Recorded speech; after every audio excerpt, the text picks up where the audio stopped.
Hello and welcome to Whisky.com, where fine spirits meet. And today we are trying the Glenfarclas Sherry Cask Matured 2012.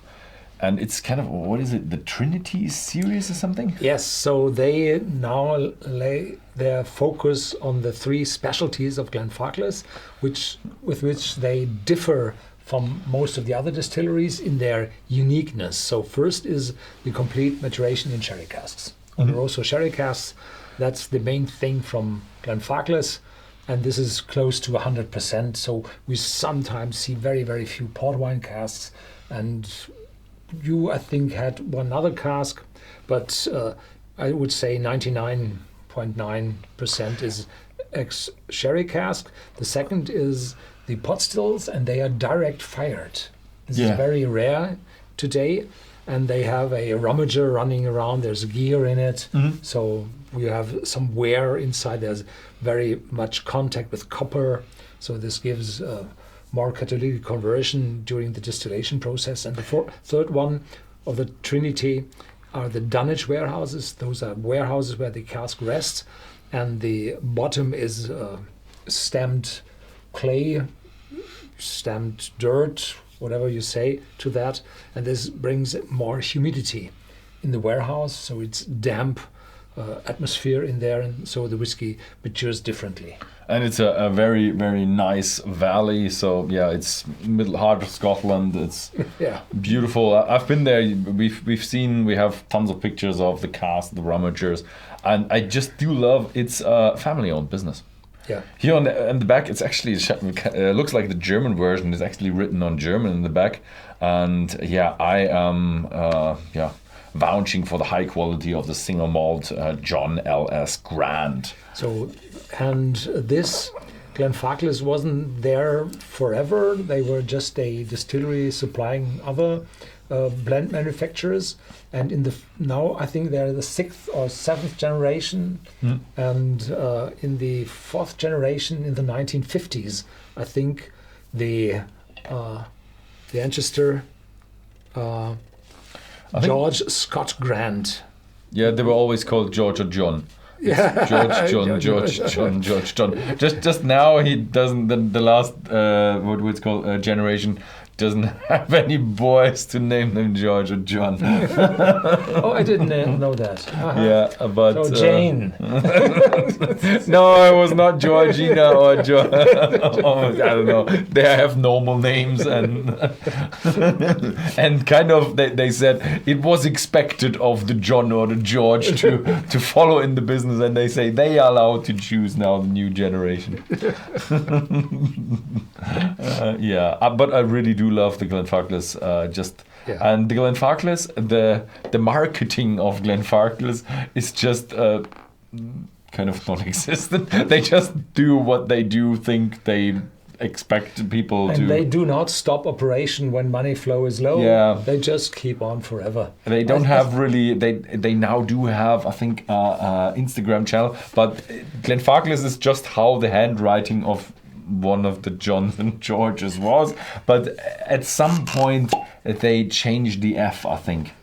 The Glenfarclas F, it was a bit people couldn't read it very well, so they changed the logo of Glenfarclas a little bit just to be more readable, but the whole style of that is just how they did it in the 50s. Just write Glenfarclas on it. And there are 3 different bottles available at Glenfarclas in different sizes. So you have the this bottle with no color. So it's a white bottle, so it's uncolored bottle. Then you have the brown bottle for the higher qualities, and then you have the standard liquor bottle or style of standard liquor bottle for the younger ones up to the 10-year-old, I think.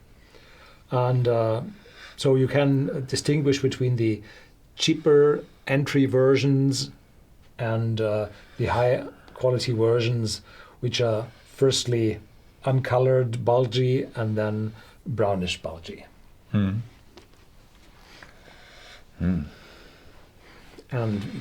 I have to say, I like every Glenfarclas. Sorry, Yeah. sorry about that, but it's just small differences between my appreciation of this whiskey, and this is as it should be.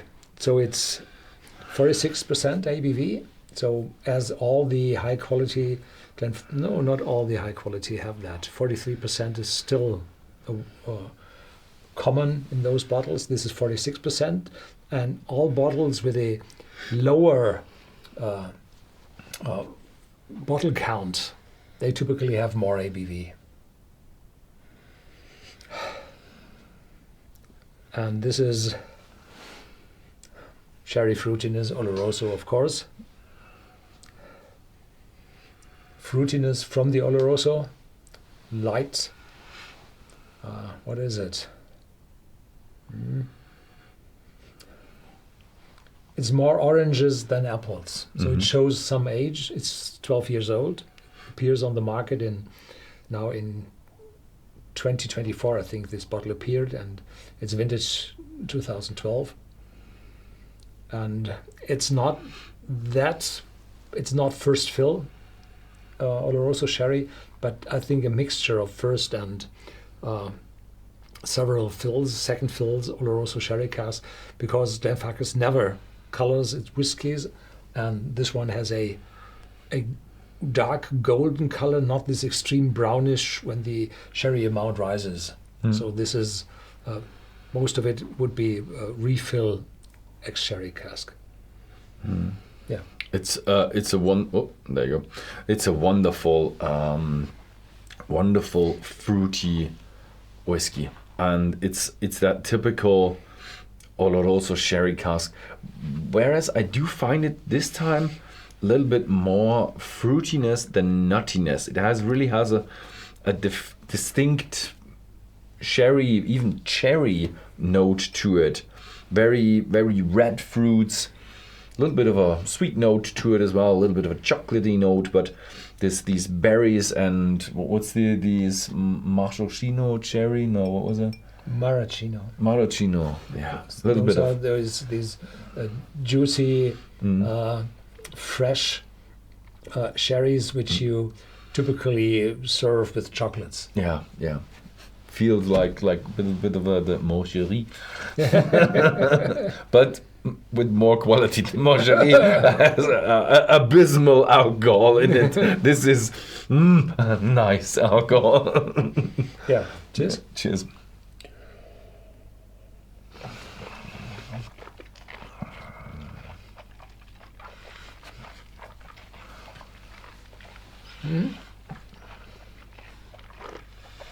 Friendly, juicy, mouth-watering, and as soon as you swallow, the oak kicks in, covers your mouth, mouth-watering, really coming through, wonderfully complex, filling all your mouth. Aftertaste, a little bit of oakiness in the aftertaste, a little bit of chocolate in the aftertaste. Wonderful sherry maturation, and I think I do have a little bit of this nuttiness in it.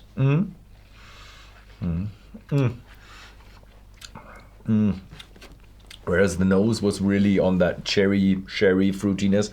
The taste does have the sherry fruitiness, more of the sherry, but here comes the chocolatiness, and maybe a little bit of a nuttiness in here as well, which I didn't have in the nose, and it's just wonderfully round, and not that many edges I would have expected. Glenfarclas does have a little bit of edginess due to probably the direct firing, but feels awesome, feels nice.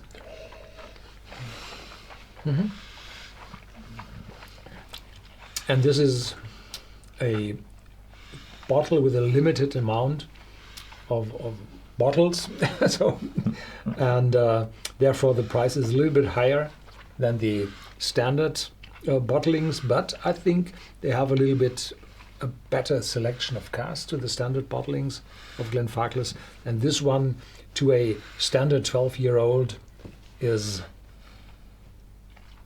a whole class better than the standard 12-year-old. So this is a different layer. It's really good. Yeah. It's really, really nice. So, yeah, I like it. And a long finish. Still there. And a strong finish. That's what I want to say, but probably also a long finish. A strong finish.